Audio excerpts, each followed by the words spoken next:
하나님 말씀은 마태복음 16장 13절부터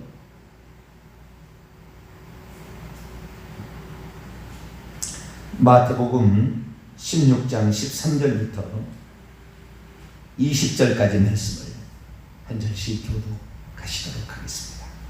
마태복음 16장 13절에서 20절까지 말씀을 한 절씩 교독합니다. 예수께서 빌립보 가이사라 지방에 이르러 제자들에게 물어 이르시되 사람들이 인자를 누구라 하느냐? 이르되 더러는 세례요한, 더러는 엘리야, 어떤 이는 예레미야나 선지자 중에 하나라 하나이다. 이르시되 너희는 나를 누구라 하느냐? 시몬 베드로가 대답하여 이르되 주는 그리스도시요 살아계신 하나님의 아들이시니이다. 예수께서 대답하여 이르시되 바요나 시몬아, 내가 복이 있도다. 이를 내게 알게 한 이는 혈육이 아니요 하늘에 계신 내 아버지시니라. 또 내가 내게 이르노니 너는 베드로라. 내가 이 반석 위에 내 교회를 세우리니 음부의 권세가 이기지 못하리라. 내가 천국 열쇠를 내게 주리니 내가 땅에서 무엇이든 매면 하늘에서도 매일 것이요 내가 땅에서 무엇이든 풀면 하늘에서도 풀리리라 하시고, 이에 제자들에게 경고하사 자기가 그리스도인 것을 아무에게도 이르지 말라 하시니라. 아멘. 기도하겠습니다. 거룩하신 하나님, 이 나라 중부지방에 비가 많이 내려서 산사태와 침몰의 위기에 처해 있습니다. 불쌍히 여기셔서 하나님 인명피해 당하지 않도록 도와주시고 늘 하늘 아버지께 회개하며 공의를 펼치며 정의를 세우고 거짓을 버리고 약한 자를 도우며 권력을 남용하지 아니하고 베풀며 감사하며 서로를 위할 수 있는 이 나라 이 민족 되게 도와주옵소서. 이 시간도 주의 말씀을 듣고자 합니다. 하나님 저희들에게 말씀하여 주옵소서. 우리 주 예수 그리스도의 이름으로 기도하옵나이다. 아멘. 할렐루야. 비가 많이 와서 걱정입니다.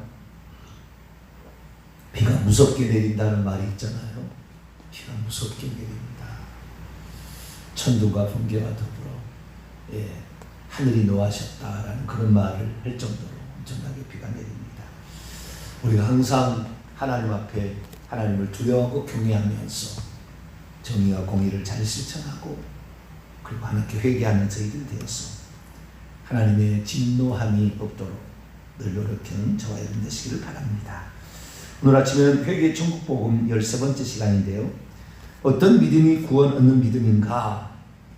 어떤 믿음이 구원 얻는 믿음인가? 라는 제목으로 몇 번을 해야 되는데 첫 번째 시간을 갖도록 하겠습니다. 구원 얻으려면 믿음이 필요하죠.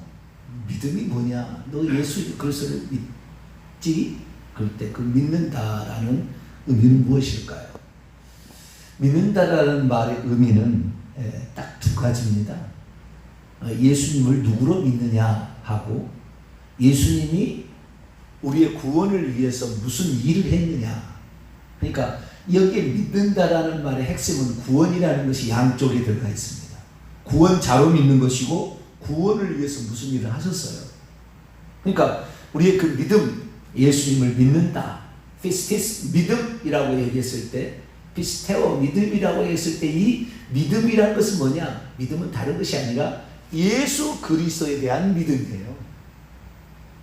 하나님을 믿는 것도 믿음이겠죠. 그러나 그 하나님을 믿는 믿음을 넘어서는 거죠. 그래서 구체적으로 예수 그리스도에 대한 믿음인데 그분을 구원자로 믿느냐? 그분이 구원자가 되기 위하여 무슨 일을 했는지를 너는 믿느냐? 이거예요. 그래서 그분이 누구시고 그분이 나의 구원을 위해서 무슨 일을 하셨는가를 믿는 것을 믿음이라 이렇게 얘기를 하는 거예요. 그래서 어제 회개 종품 12번째 시간에는 우리를 위해서 구원자로 오셨던 그분이 무슨 일을 하셨는지 완전한 속죄를 이루시기 위해서 2000년 십자가에서 피 흘려 죽으심으로 우리의 죄를 용서하시는 일을 하셨다. 그러니까 그분이 무슨 일을 하셨냐는 것은 그분의 그 죽음을 말하는 거예요. 그분의 죽음.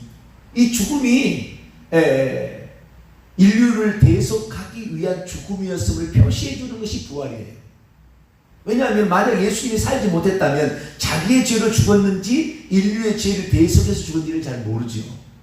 그러니까 부활이라는 것은 예수 그리스도의 속죄가 인류를 위한 대속의 죽음이었음을 증거해주는 가장 큰 표현. 물론 다른 이유도 있어요. 부활하신 이유가. 네, 그게 결국에 우리의 속죄고요. 그러면 예수님께서 죽으시기 위해서 하신 방편이 뭐냐면은 성육신이죠. 하나님은 죽을 수가 없는데, 하나님은 영이시니까 죽을 수가 없는데 죽기 위하여 사람으로 태어나신 거죠. 그래서 이 죽음을 위하여서 예수님은 탄생도 하신 것이고, 그 다음에 이 죽음이 인류를 위한 대속의 죽음이었음을 알도록 하기 위하여 부활하신 거예요. 그래서 예수 그리스도께서 너를 위해서 무슨 일을 하셨느냐? 우리를 위해서 육신 입고 이 땅에 오셨다. 사람 되셨다. 그리고 피 흘려 죽으셨다. 대속의 죽음을 나를 대신하여 죽으셨다. 그리고 우리의 죄를 다 용서하셨음을 증언하고 증거하기 위하여 결국에 부활하셨다. 그렇죠. 그것이 바로 예수 그리스도의 무슨 일을 하셨냐는 핵심이죠. 자, 마태복음 26장을 잠깐 열어봅니다. 마태복음 26장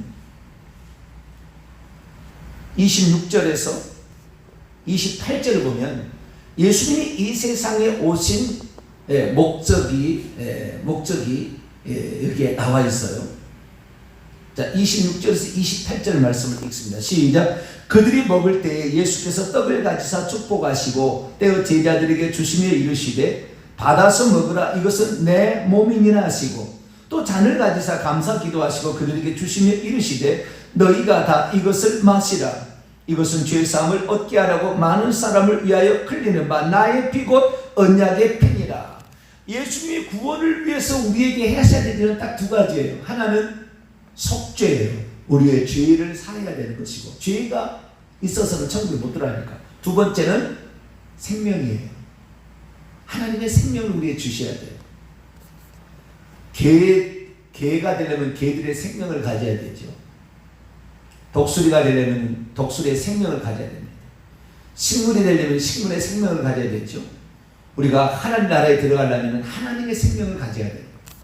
그래서 우리는 하나님의 생명이 예수 그리스도로 말미암아 이 땅에 처음으로 선보였고, 그래서 하나님의 생명을 가진 유일한 아들이라 해서 독생자라고 부르게 되었고, 예수님은 그 생명을 고린도서 15장 45절 생명 주는 영이 되어서, 마지막 아담은 살려주는 영이 되었나니 생명 주는 영이 되어서 성령으로 믿는 자들 속에 들어오심으로 생명을 받아서 생명을 얻는 것과, 그 다음에 그분이 육체를 입으신 이유는 다른 게 아니에요. 그 생명은 육체하고 관계없어요. 그런데 육체를 입으신 이유는 죄사함을 받게 하려고 피 흘려 죽으셔야 돼요.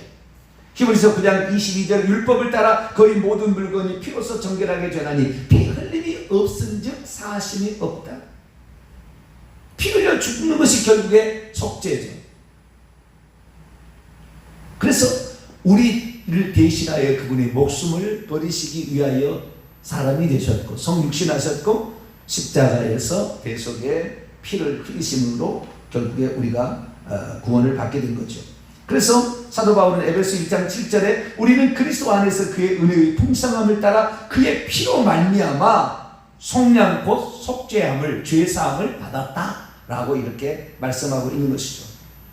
그래서 우리는 이 죄사함을 받게 하려고 하나님께서 행하신 이 성육신과 그 다음에 십자가의 죽으심을 믿어야 우리가 죄사함을 받는 것입니다. 그래서 믿음의 핵심은 무엇을 믿느냐? 우리를 위해서 피 흘려 죽으신 것을 믿는 것이죠. 또 하나의 믿음은 뭐냐면 그분이 누구시냐라는 거죠. 그분이 누구시냐. 자, 내가 정병진 목사가 누군가를 위해서 대신 죽었다. 그러면 그 사람을 구원할 수 있을까요?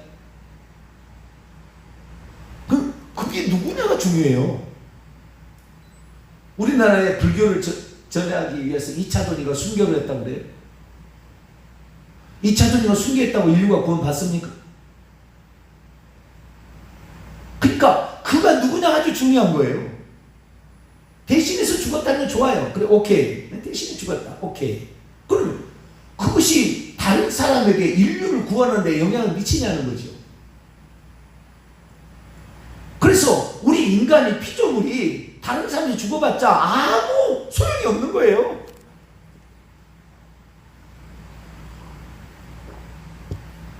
그래서 그분이 누구냐가 중요한 거예요.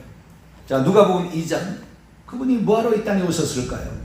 천사가 하는 말을 들어보죠.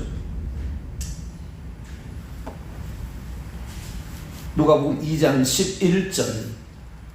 성육신 하신 이유가 뭐냐? 뭐하러 오셨느냐? 2장 11절입니다. 시작. 오늘 다윗의 동네에 너희를 위하여 구주가 나섰으니 곧 그리스도 주시니. 너희를 위하여 뭐가요?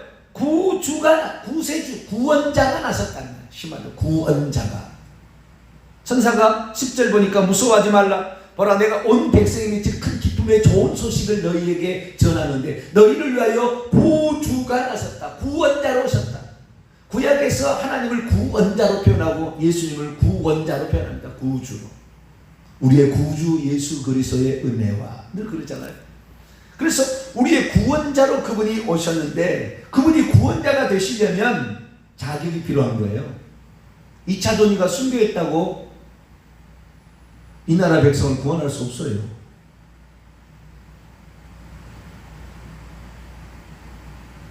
영향은 미칠 수 있으나 구원할 수 없어요. 그래서 그 구원하려면 어떻게 돼야 하는 거냐. 그래서 이 구원을 위해서는 두 가지가 필요한 거예요. 그 사람이 구원자가 돼. 예수 그리스도 예수님이 구원자가 되려면 두 가지가 필요한 거예요. 이것을 바로 누가 얘기했느냐? 베드로가 신앙 고백을 합니다. 오늘 본 말씀, 자, 마태복음 16장 16절. 아무나 구원자가 될 수 있는 게 아니라는 거예요. 두 가지 조건을 채워야 되는 겁니다. 이 조건을 채우지 않는 한 우리는 그 구원자를 할 수 없어요. 우리나라에 하나님의 교회 안상홍이 내가 구원자다. 신천지의 이만희가 내가 구원자다. 이제는 뭐 김주철 장길자가 나는 구원자다. 김남희가 나는 구원자. 그래야 될 일이 아니에요. 그 구원자가 될 만한 조건이 있다는 거죠. 그 조건은 절대적인 이 두 가지예요. 그건 마태복음 16장 16절입니다. 읽습니다. 시작. 시몬 베드로가 대답하여 이르되 주는 그리스도시요 살아계신 하나님의 아들이십니다. 여기에 그리스도하고 살아계신 하나님의 아들이라는 말을 헬라 원문으로 보게 되면은 정관사가 다 붙어 있습니다. 그 그리스도고요, 그 하나님의 아들이에요. 그러니까 지명된 어떤 특별한 존재예요. 그냥 어떤 아무나가 아니라 어떤이 아니고 바로 그 그리스도, 바로 그 하나님의 아들이라는 그런 말이에요. 둘 중 하나가 아니면은 하나님의 아들이 아니거나 그리스도가 아니면 구원자가 될 수 없습니다. 이 두 가지가 절대적이에요. 하나의 조건만 가지고 갈 건 안 됩니다. 두 가지 조건이 맞아 떨어져야 이 사람이 구원자가 될 수가 있어요. 그러니까 예수님 이 땅에 오신 목적이 우리를 구원하러 오신 것이지 우리에게 무슨 잘 먹고 잘 살기 위해서 온 것도 아니고, 네? 우리를 구원하러, 결국에 궁극적으로 그거예요. 우리의 구원자로 오셨는데 그 구원자가 되려면 두 가지가 반드시 있어야 하는데 하나는 그리스도고 하나는 또 하나는 하나님의 아들이라는 거예요. 먼저 그 그리스도여야 된다는 거예요. 그 그리스도는 무엇입니까? 이 그리스도라는 것은 헬라어고 히브리어로는 메시아죠. 메시아. 기름 부음을 받은 자인데요. 이것은 이 이스라엘 민족에 있어서 독특한 용어입니다. 단지 그냥 기름 부음 받은 자가 아니에요. 기름 부음 받은 자가 구약의 왕, 선지자, 제사장의 기름 부음을 받았는데, 물론 어떤 직책을 의미한 의미로 기름 부음 받은 자지만 이스라엘 민족에 있어서 기름 부음 받은 자라는 그들을 구원하러 오실 이에요. 그들을 구원하러 오실 이를 지칭하는 용어지, 단지 왕, 단지 제사장, 단지 선지자 이것만을 가리키는 게 아니에요. 그들을 인류를 구원하러 오실 바로 그분을, 약속된 바로 그분, 인류를 구원자로 하나님 보내주시겠다고 하는 그 모든 것의 총체, 구약 성경에 구원자로 보내주시겠다는 하나님의 약속이 350가지가 나와요. 350가지가. 그러니까 우리나라에서 내가 구원자야, 내가 그리스도다, 내가 너희를 구원하러 구원자, 내가 메시아야, 내가 메시아, 아무리 주장한다고 해서 구원자가 될 수 없어요. 이만희가 지금도 자기를 이긴 자라고 떠들고 무슨 자기가 보혜사라고 떠들어서 그 사람 구원자가 될 수 없어요. 어떻게 해요? 그렇게 거짓말하는 놈들이 나올 거니까 절대 거짓말 할 수 없도록 이러한 조건을 나는 반드시 이룰 자로서 보내겠다고 약속을 해버린 거예요. 그러니까 만약에 우리가 누군가가 내가 메시아야, 내가 그리스도야, 내가 구원자야, 백날 첫날 주장한다고 될 길이 아니라 성경에 하나님께서 수천 년 동안 3,500년 이상 동안 350가지의 이상의 예언을 해서 그 사람이 맞아 떨어져야 그 사람이 구원자가 되는 것이지 아무나 구원자가 되는 게 아니다. 그 구원자는 최소한 마태복음 1장 1절 아브라함과 다윗의 자손이어야 돼요. 그게 약속이에요. 아브라함의 자손은 창세기 22장, 다윗의 자손은 사무엘하 7장에 예언되어 있어요. 그래서 혈통적으로 봤을 때는 유대인이어야 되고, 유대인 중에서 유다 지파여야 되고, 유다 지파 중에서도 아브라함과 이삭이, 아브라함의 그 땅에다가 유다가 되고요. 아브라함, 이삭, 야곱의 후손이어야 되고, 야곱의 아들 중에서 유다 지파의 후손이어야 되고, 유다 지파에서도 다윗의 자손으로 와야 되는 거예요. 이만희가 다윗의 자손입니까? 문선민이가 다윗의 자손입니까? 박대성이가 다윗의 자손입니까? 장길자가 다윗의 자손입니까? 혈통적 조건으로서 틀린 거예요. 자, 로마서 1장 350가지를 다 공부를 해야 돼요. 그 그리스도를 정확히 알려면. 근데 몇 가지 중요한 핵심 사항만 이렇게 말을 하죠. 1절부터 4절까지 3, 4절을 위해서 1절부터 읽습니다. 시작. 예수 그리스도의 종 바울은 사도로 부르심을 받아 하나님의 복음을 위하여 택정함을 입은, 복음이라는 것은 좋은 소식, 오늘날 너희 다윗의 동네에 너희를 위하여 구주가 나실 때 좋은 소식을 전한다는 게 복음이에요. 시작. 이 복음은 하나님이 선지자들을 통하여 그의 아들에 관하여 성경에 미리 약속하신 것이라. 그의 아들에 관하여, 좀 이따 이제 두 번째 조건은 하나님의 아들이어야 돼요. 그러나 또한 그리스도여야 되는데 그 그리스도는 어떤 조건을 쳐야 되느냐. 3절 시작. 그의 아들에 관하여 말하면 육신으로는 다윗의 혈통에서 나섰고, 약속에 따라서 선지자들을 통하여 미리 말한 대로 그대로 350가지 이상이 되는 그 예언을 성취해야만이 그가 그리스도가 되는 것이에요. 히브리서 1장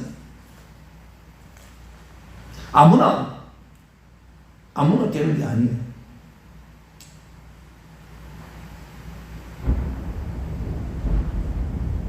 1장 1절에서 3절까지, 히브리서 1장 1절 3절까지 말씀. 시작. 옛적의 선지자들을 통하여 여러 부분과 여러 모양으로 우리 조상에게 말씀하신 하나님이 이 모든 날 마지막에는 아들을 통하여 우리에게 말씀하셨으니 이 아들을 만유의 상속자로 세우시고 또 그로 말미암아 모든 세계를 지으셨느니라. 이는 하나님의 영광의 광채시요 그 본체의 형상이시라. 그의 능력의 말씀으로 만물을 붙드시며 죄를 정결케 하시는 일을 하시고 높은 곳에 계신 지극히 크신 이의 우편에 앉으셨느니라.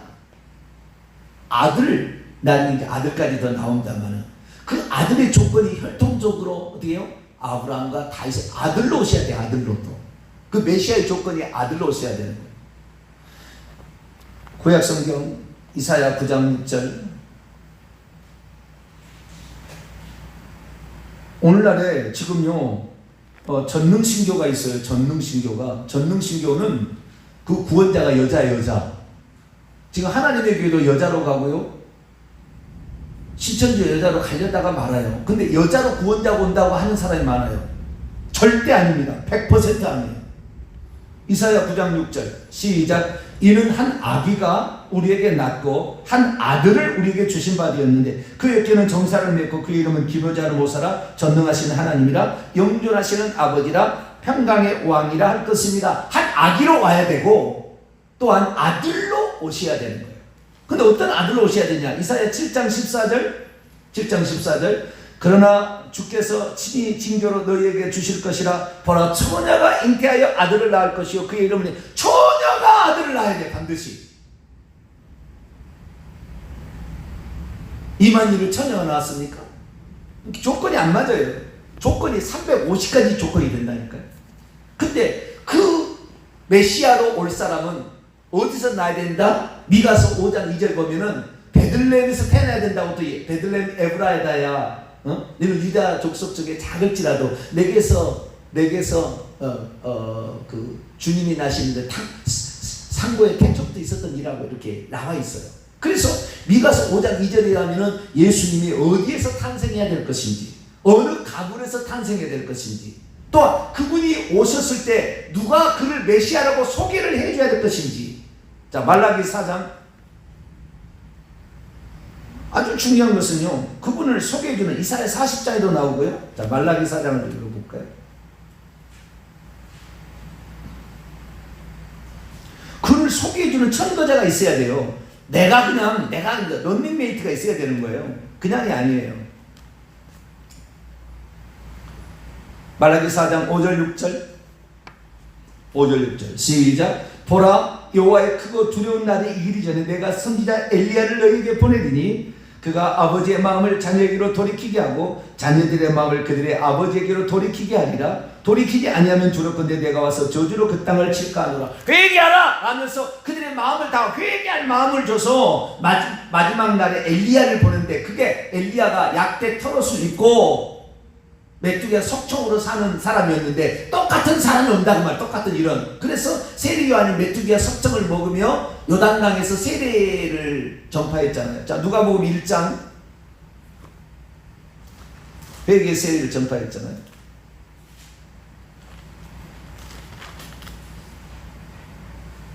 누가복음 1장 15절부터 17절까지 15절부터 17절 시작.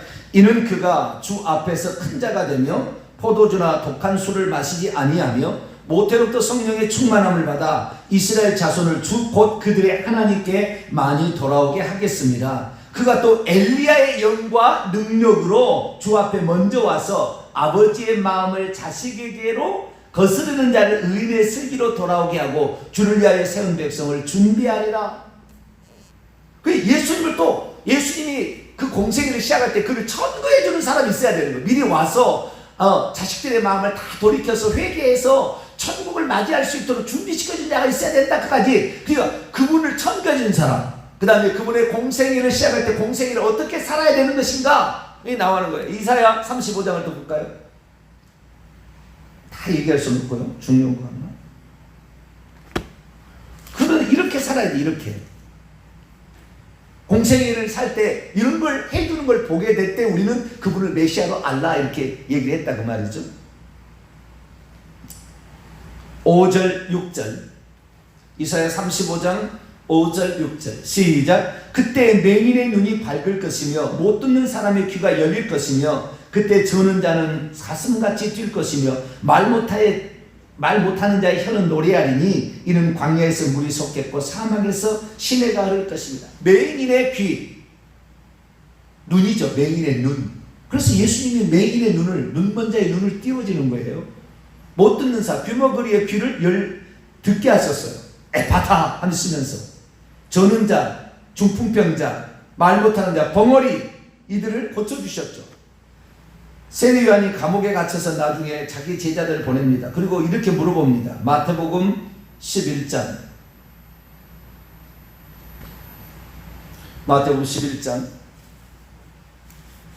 2절에 세례 요한이 옥에서 그리스도께서 하신 일을 듣고 제자들을 보내. 그리스도가 누구냐에 그리스도께서 하신 일을 듣고 제자들을 보내서 말합니다. 예수께서 짜오되 오실 그이, 이게 바로 메시아예요. 그리스도 오실 그이가 당신이니까 우리가 다른 사람을 기다려야 합니까? 예수께서 대답하여 이르시되 너희는 가서 보고 듣는 대로 요한에게 말하라. 5절 있습니다. 시작. 맹인이 보며 못 걷는 자가 걸으며 나병한 자가 깨끗함을 받으며 못 듣는 자가 들으며 죽은 자가 살아나며 가난한 자에게 복음이 전파된다 하라. 이 얘기 뭐냐고요? 구약의 약속한 메시아가 나다. 이걸 지금 얘기하시는 거예요.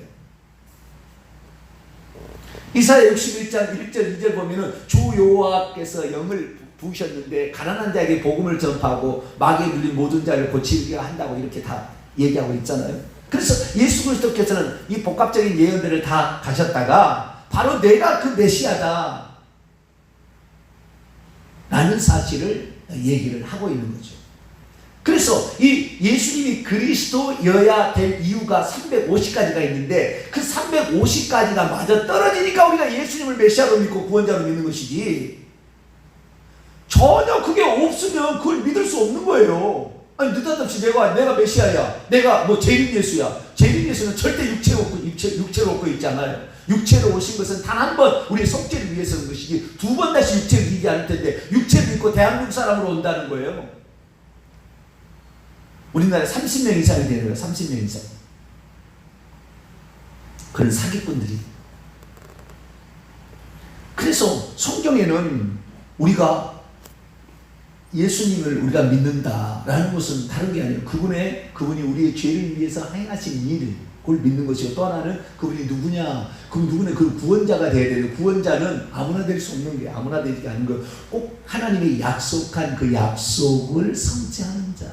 이사야 53장에 보면은 그는 우리의 죄를 대신해서 죽어야 될 그의 그 말을 우리에게 약속하고 있어요. 끝까지 마지막 더 읽읍시다. 이사야 53장.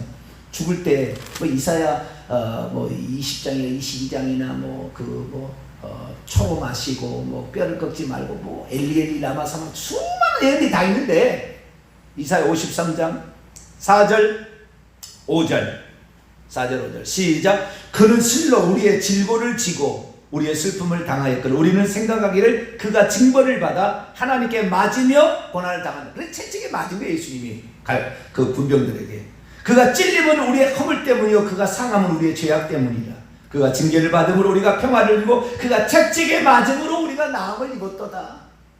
우리가 이 고난받는 종, 이 고난받고 죽어야 되는 요것도 메시아의 조건입니다. 그래서 이 모든 것을 다 이루셔야 돼요. 그것뿐만 아니라 율법에 기록되기를 속죄일 제사를 보면은 속죄양은 어떤 조건을 가져야 되는지, 유월절 출애굽기 12장 6월절 양이 어떤 조건을 가져야 수많은 350가지나 되는 율법과 선지자가 예언한 모든 것들을 다 이루셔야 이게 그리스도가 되는 것이지, 느닷없이 내가 그리스도다? 천만의 만만의 콩떡인 거예요. 절대 그 사람이 구원자 될 수 없습니다.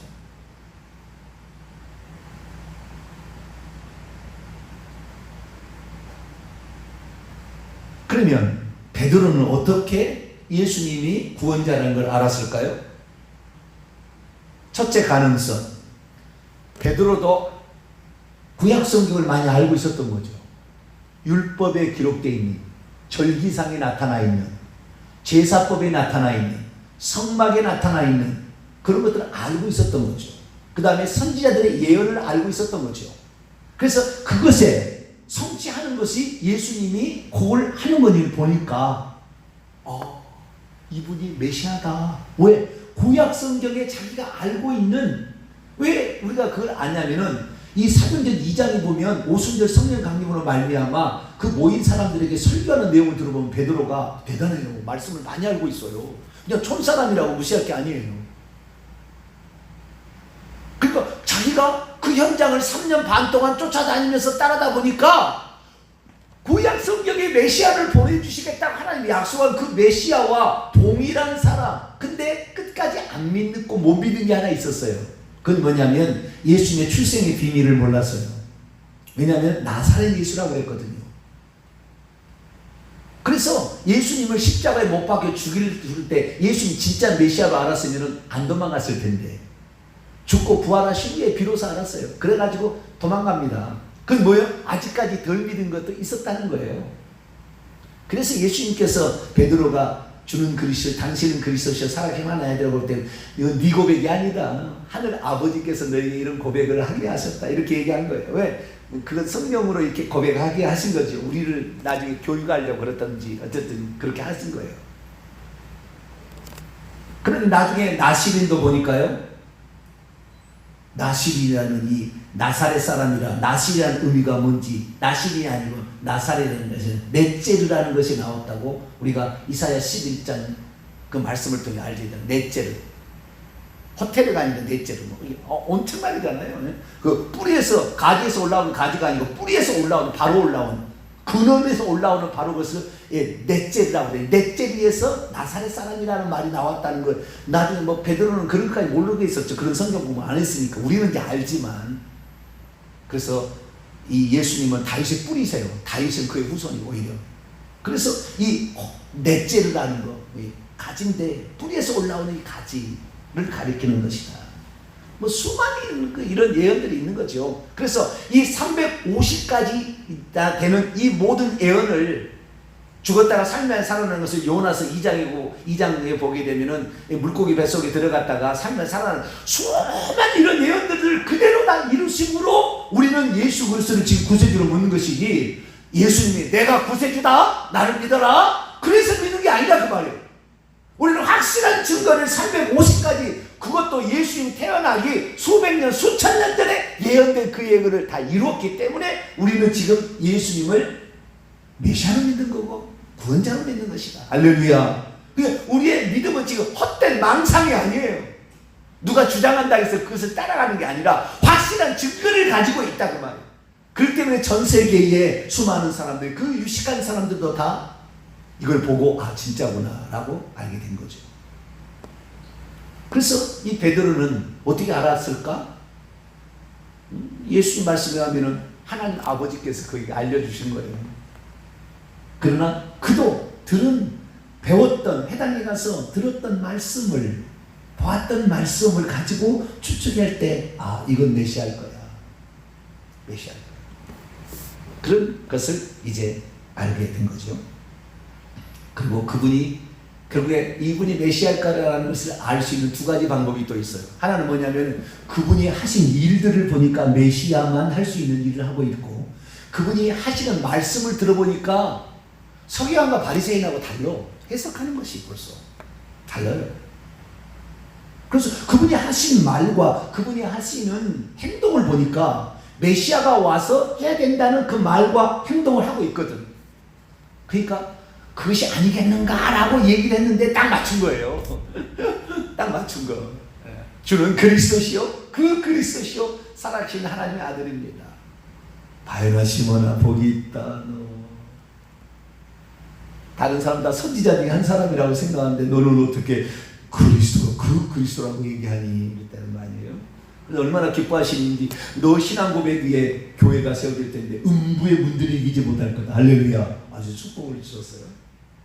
그래서 오늘 아침에는 자, 우리가 구원 얻는 믿음은 어떤 믿음이냐? 예수 그리스도에 대한 믿음이에요. 다른 믿음이 아니라 예수 그리스도께서 무슨 일을 하셨고 누구시냐에 대한 믿음인데, 누구시냐도 그리스도이시고 하나님의 아들이신 이 두 가지 조건을 채워야 구원자가 됩니다. 그 중에서 그리스도에 관하여 오늘 말씀을 살폈습니다. 예수 그리스도를 그리스도로 믿게 될 때 우리는 구원받습니다. 기도하겠습니다. 거룩하신 하나님 감사합니다. 우리가 과연 예수 그리스도를 누구로 믿을 것인가? 주여, 그분이 주장했다고 믿는 것이 아니라 구약에 이만한 율법과 선지자들이 약속한 것을 그대로 이루신 그분을 우리가 구주로 믿습니다. 내 주 예수 그리스도를 보내신 하나님께 진심으로 감사를 드리며 예수 그리스도만을 영원히 나의 구주로 믿고 따라가게 도와 주옵소서. 기도하옵나이다. 아멘.